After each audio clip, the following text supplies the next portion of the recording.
Hello there, thanks very much for watching. So our top story this hour, that news out of Iraq. Women, children, whole families among hundreds of thousands who have fled the city of Mosul after it was taken over by the Islamist militant group ISIS. The Iraqi army and police are said to have abandoned their positions after 4 days of violent clashes across the city. The militants are now in the nearby oil town of Beji. As you can see here, convoys of ISIS gunmen, well, they swept through Mosul on Tuesday, there they go, announcing that they had liberated the city. Now, the group is comprised of Sunni Muslims, and it poses a huge challenge to Iraq's Shia Prime Minister, Nouri al-Maliki. He's asked Parliament in Iraq to declare a state of emergency. Let's get a bit more detail about who these militants are and what they're fighting for. First of all, the name ISIS, well, that stands for the Jihadist Islamic State of Iraq and the Levant, abbreviated to the letters ISIS. The group's relatively young, having been formed in April 2013 as an offshoot of Al-Qaeda, but in just over a year it's already been responsible for scores of deadly attacks across Iraq and, of course, Syria, where they are among the most potent rebel forces opposing President Assad. What are their motivations behind the attacks? Well, they say that they are fighting for an Islamic State that would straddle the borders of both countries. And if I show you the map now, you get a picture. They do actually control swathes of territory in Syria and western Iraq at the moment. Earlier this year, the group stormed the cities of Fallujah and Ramadi, which pretty much gives them control over the huge western Anbar province. And then in Syria, they operate from the eastern edge of the city of Aleppo there, and they have a regional base in Raqqa. Well, our correspondent covering events in the region is Jim Muir in Beirut, and earlier he told me more about the challenges facing Iraq's government.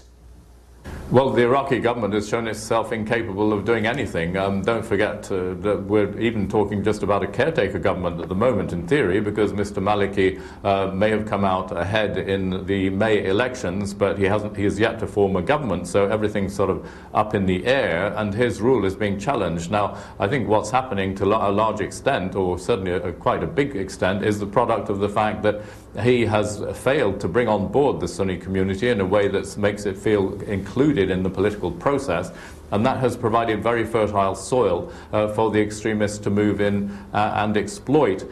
His armed forces are clearly in a lamentable state. They're poorly officered, and the rank and file seem to be demoralized. That's why they broke and fled, and the police forces are even more likely to actually sympathize with the insurgents than with the government on a local basis. So all this, there's a big political legacy and a big legacy in the Iraqi armed forces of inadequacy and poor officership above all, because the core of the army used to be the Sunni officer corps. All these things are not easy to fix, and that's why it's going to be very hard for Mr. Maliki or anybody who wants to help him to turn this situation around. That's Jim Muir in Beirut. With me on set is John Drake, an Iraq specialist for the security firm AKE Group. John, thanks for coming in. Let's talk about two issues here. There's the humanitarian situation of these hundreds of thousands of people fleeing Mosul and the strategic implications for Prime Minister Maliki.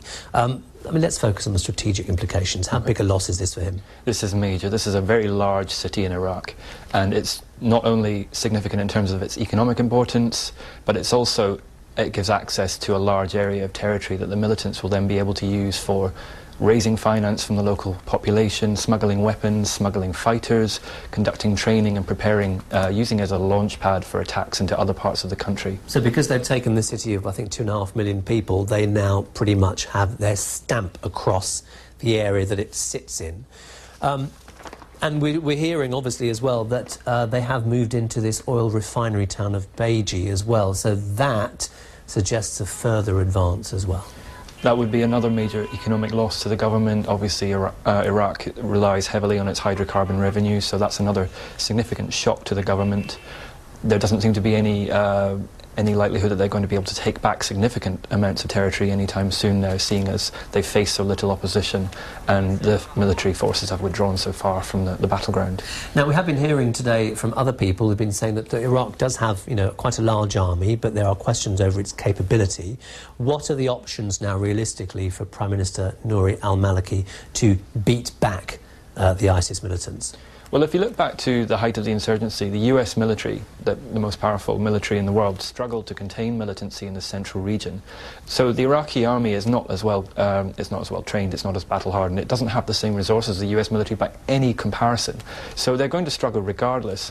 But they've also lost a lot of local support because of the way that local residents, particularly from the Sunni community, have been treated by the government. So they don't have the same capabilities in the security forces. They also don't have the same local support on the ground, which is vital in terms of gathering intelligence and having people reporting suspicious activity and siding with the government forces. Now, we were hearing earlier from the governor of Nineveh province, a regional governor there, who was saying that Nouri al-Maliki had ignored warnings about the realistic capabilities of security forces to defend Mosul. This also sort of speaks of the kind of sectarian divisions between, within government at different levels. Where does this leave Nouri al-Maliki's position? He is still one of the most strongest politicians in the country, so it doesn't mean that he's immediately going to lose his ability to form a government after the election. But in terms of the security situation on the ground, he's going to be struggling significantly. Not only has the morale of the army been very significantly devastated by this, there's also now questions being raised by local residents whether or not they can even trust these security forces. It may prompt some people, particularly armed men, to side with the Islamists because they will feel that they will be given more protection by them. So he's lost a significant amount of strategic power as a result of this. OK. John Drake from AKE Security Group, thanks very much for coming in, John.